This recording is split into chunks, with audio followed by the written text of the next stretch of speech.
Hello, everyone. In this video, we summarize the podcast episode from Huberman Lab Podcast titled Effects of Fasting and Time-Restricted Eating on Fat Loss and Health. Intermittent fasting, also known as time-restricted feeding, involves restricting food intake to a specific window of time each day within the 24-hour cycle.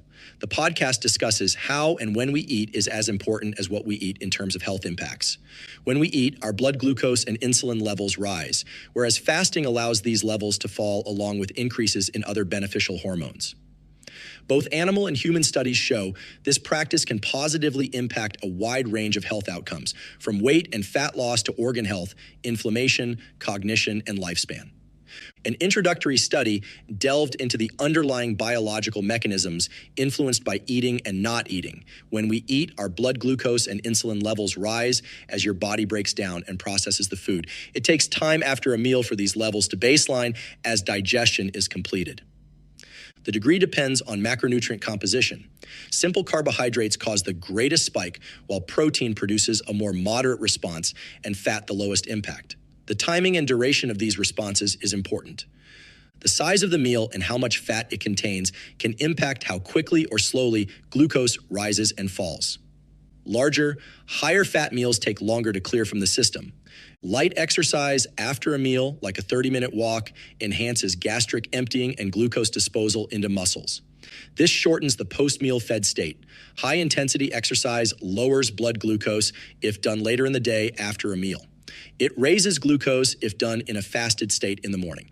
There are various strategies beyond eating windows alone can help optimize blood glucose and support the benefits of intermittent fasting. Supplements like berberine and prescription drugs like metformin are potent glucose-lowering agents, but require careful dosing to avoid hypoglycemia.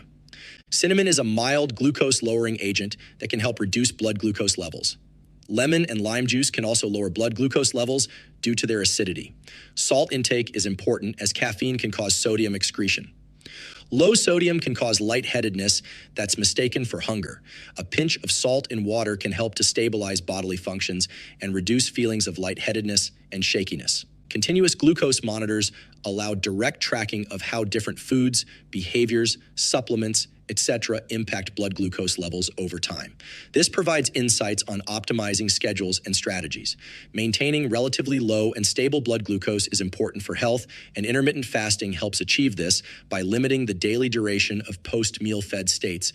Next, let's talk about time-restricted feeding protocol.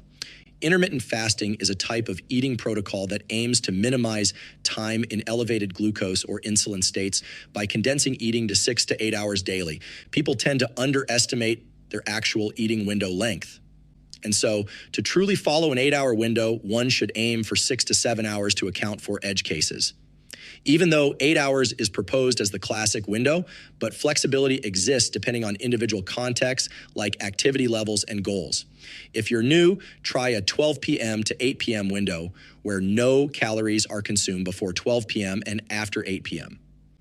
From a pure health objective standpoint, it would be best to keep feeding to the middle of the day, i.e., 10 a.m. to 6 p.m., but this is difficult to sustain socially. Tools also exist to allow for occasional flexibility in rigid schedules without detriment.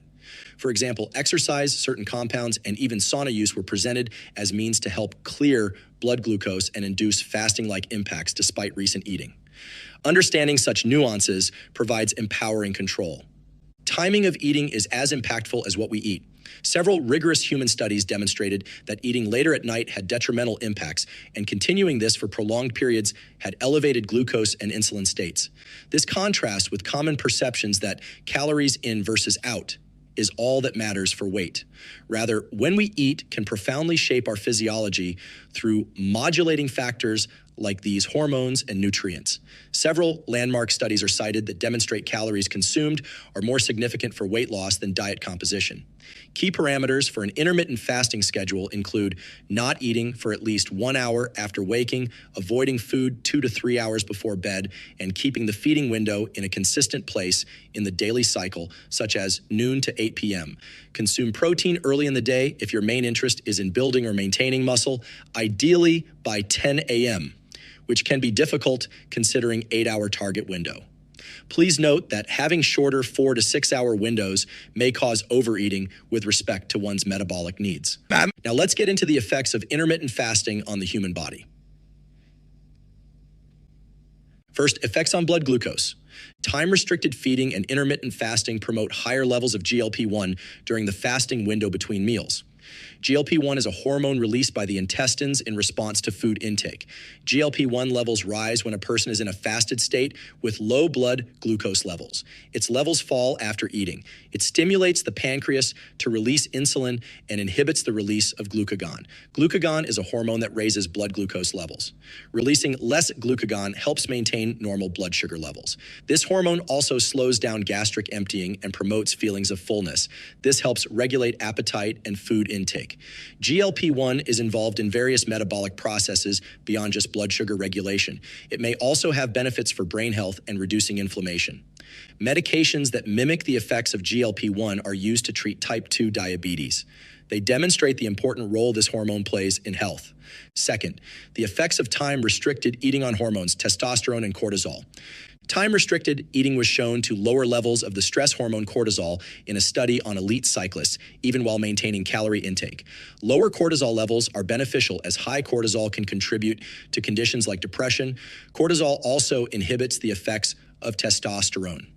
The same study found that time-restricted eating significantly lowered levels of free testosterone in the cyclists. Not to the extent that it should be avoided unless you have low testosterone at baseline. Where cortisol levels dropped significantly, testosterone levels only dropped by around 10 to 20%. Lower testosterone could impact performance and well-being for some, but is offset by lower cortisol based on the inhibitory relationship between the two hormones.